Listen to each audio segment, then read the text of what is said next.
that. Joining me now to talk more about this is Behnam Ben Taleblu, a senior fellow at the Foundation for Defense Democracies. Thank you for being with us, as always. Does this set a bad precedent? Pleasure to be with you again. Indeed, most unfortunately, it does. And it's not the first time that Iran has engaged in hostage diplomacy. It's not the first time they've weaponized dual nationals and foreign citizens to get this kind of economic relief. And therefore, certainly, it's not going to be the last time. The real fear is moving forward, while it is absolutely great news that loved ones are reunited with their families, some of them, as you mentioned, after 8 years of being held hostage in Iran.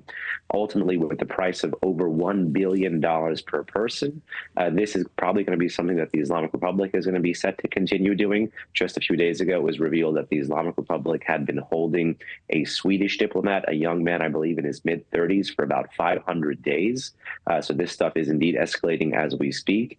Iran's proxies across the Middle East may do it, as well as, of course, Iran's great power patrons, Russia and China.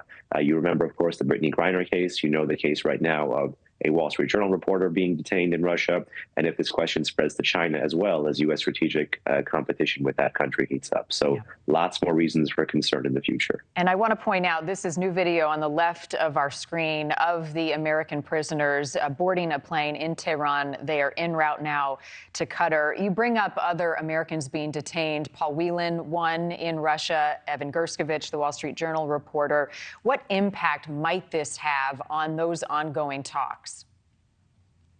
You know, likely you're going to see those countries doing the detention, or essentially those countries who have been engaging in hostage taking, try to increase the price, try to increase the ransom. You know, make no mistake, most unfortunately, this is ransom. The administration is saying, indeed, that it is Iranian oil money, but it forgets, in fact, that it was a Democratic administration. It was the Obama administration that created these lockup provisions following several bills from Congress from 2010 to 2013 to go after and seize many of these funds abroad and freeze them, and in essence make them already available in the jurisdictions that they were frozen in to be used for humanitarian purposes. So again, now moving forward, lots more concern for how this money could be used and abused. There is a track record in Iran of already using illicit financial practices to take advantage of humanitarian exemptions. You saw that with Turkey in 2012, for example.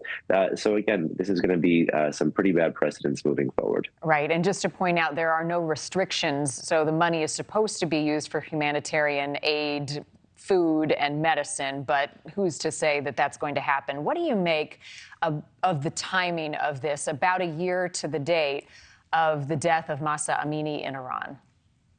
I'm so glad you mentioned this. And indeed, if you had to ask me, I think the government of the Islamic Republic dragged its feet since this was initially reported as being on the table in August of this year, to be able to actually put yet another knife in the back of the Iranian nation, who has been protesting bravely, as you mentioned, for over a year.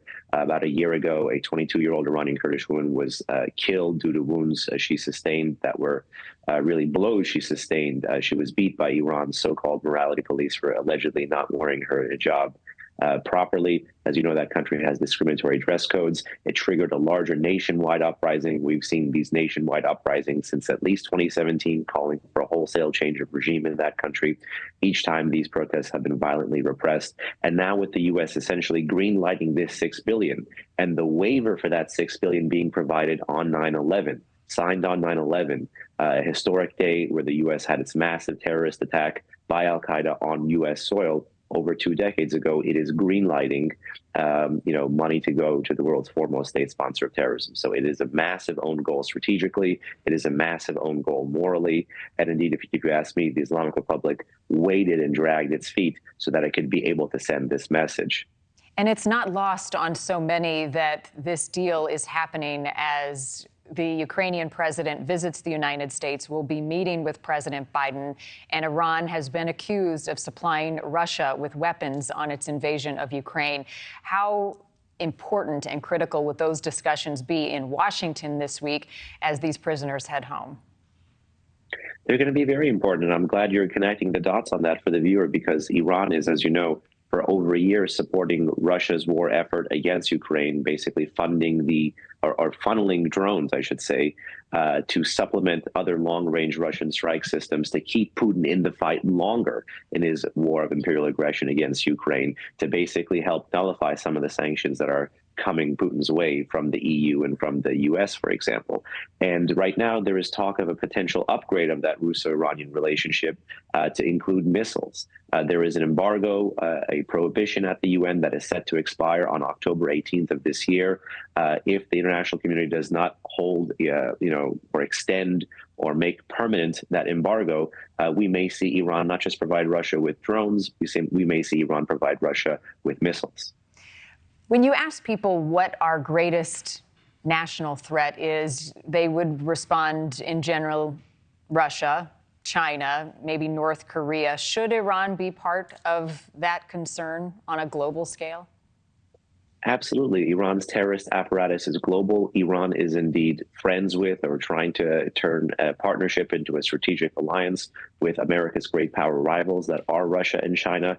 And there is a great connecting of the dots here. Again, Iran is supporting Russia's war in Ukraine. China, for example, on the other side, economically, has remained Iran's largest licit and illicit importer of crude oil in the past decades, with or without sanctions. And what that means is that every time we have a problem with some kind of new Iranian military equipment, Iran's nuclear escalation, Iran's continued support for terrorism, it is China's continued imports of Iranian oil that is helping Iran get around some of those American financial penalties. So there is great connectivity there.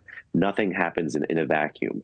And if you want to take a page from history here, remember, the Cold War between the U.S. and the Soviet Union then was cold in the U.S., it was cold in the Soviet Union, but it was hot everywhere else. So the rest of the world does indeed matter. Yeah, there is much more to this deal than meets the eye. Behnam Ben Taleblu, as always, thank you for your perspective.